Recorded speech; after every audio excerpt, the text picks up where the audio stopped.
Lembra quando você saía da escola e tinha aquela barraquinha na porta? Lembra quando R$ 2 era uma fortuna e dava para comprar um monte de coisa? Lembra quando comida de rua era a coisa mais incrível do mundo? Os anos 90 foram únicos na história da comida de rua brasileira. Era uma época de criatividade louca, de experimentação, de coisas que hoje em dia você olha e pensa, como é que eu comia isso? Hoje eu vou te levar numa viagem no tempo. 12 receitas de rua que eram febre nos anos 90 e que misteriosamente sumiram. Algumas você vai lembrar com saudade, outras você vai lembrar com vergonha, mas todas vão te fazer voltar no tempo. E garanto, você vai mandar esse vídeo para pelo menos 3 amigos da escola. Deixa o like se você é das antigas e fica até o final porque o número 1 vai fazer você sentir uma saudade absurda. Começando pelo mais icônico, o geladinho, ou sacolé, ou chup-chup, dependendo de onde você morava. Era aquele saquinho plástico cheio de suco artificial congelado, sabores que não existiam na natureza, tutti-frutti, framboesa azul, melancia verde, e custava 25 centavos. A arte era morder a ponta do saquinho na medida certa.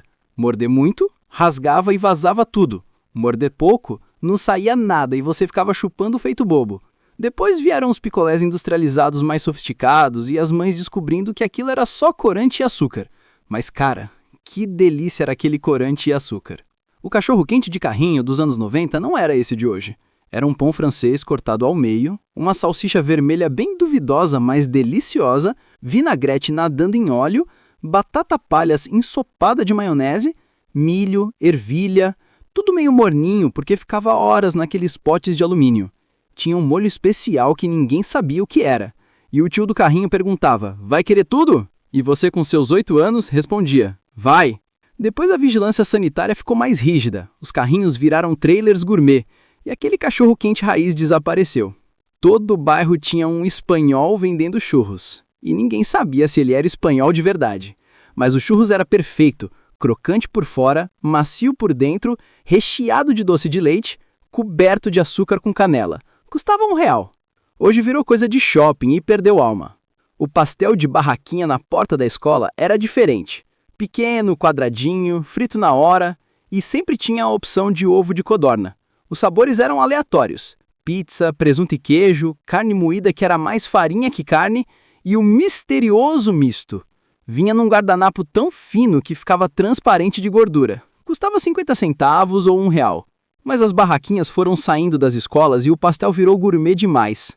Pipoca doce colorida. Rosa, azul, amarela, verde.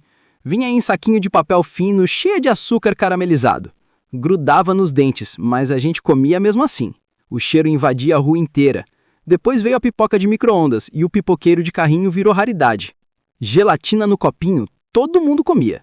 Copinhos plásticos com gelatina de morango, uva, limão ou abacaxi. Você tirava o filme plástico que sempre rasgava torto e sugado a gelatina direto. Às vezes vinha com o leite condensado, luxo máximo. E simplesmente desapareceu das ruas, sem explicação.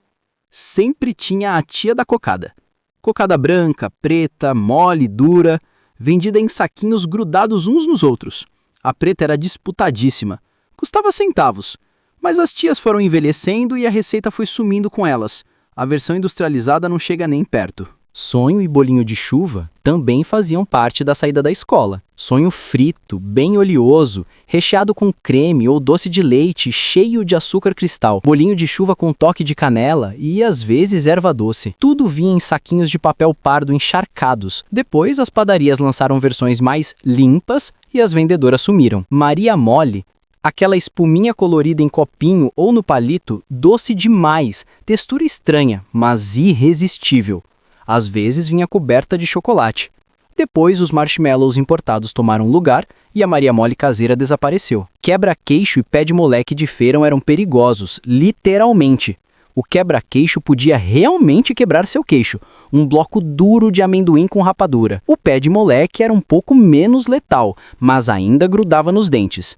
Ainda existe em festas juninas, mas a versão verdadeira, feita no tacho de cobre, virou raridade. Raspadinha era felicidade pura. O tio raspava o gelo na hora com a máquina manual, colocava no copo e despejava xarope vermelho, azul ou verde. Sua língua ficava roxa de groselha. Custava 50 centavos. Depois sumiu por causa das regras sanitárias e dos sorvetes industrializados. E chegamos ao número 1, a batata chips recém-frita. Num saquinho, o vendedor cortava a batata na hora, fritava no óleo fervente, tirava crocante, jogava muito sal e colocava no saquinho de papel pardo. O cheiro era absurdo. Você comia quente, queimando os dedos. Feliz da vida. Custava R$1 ou R$1,50. Mas os carrinhos foram proibidos, a fiscalização apertou e essa batata desapareceu. E com ela, um pedacinho da nossa infância. Sabe o que eu percebi fazendo esse vídeo? Não é só saudade da comida, é saudade de uma época em que R$2 na mão era fortuna, em que você saía na rua e tinha movimento, vendedores gritando, cheiro de comida feita na hora, uma época em que o risco de intoxicação alimentar era parte da experiência.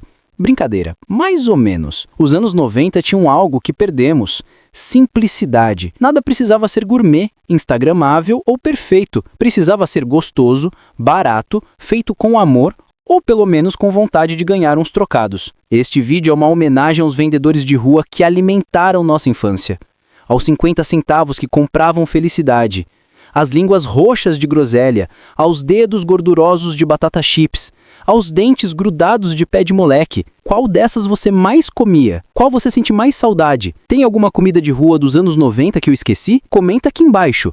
Marca aquele amigo que comia raspadinha com você na saída da escola. Marca aquele primo que roubava seu geladinho.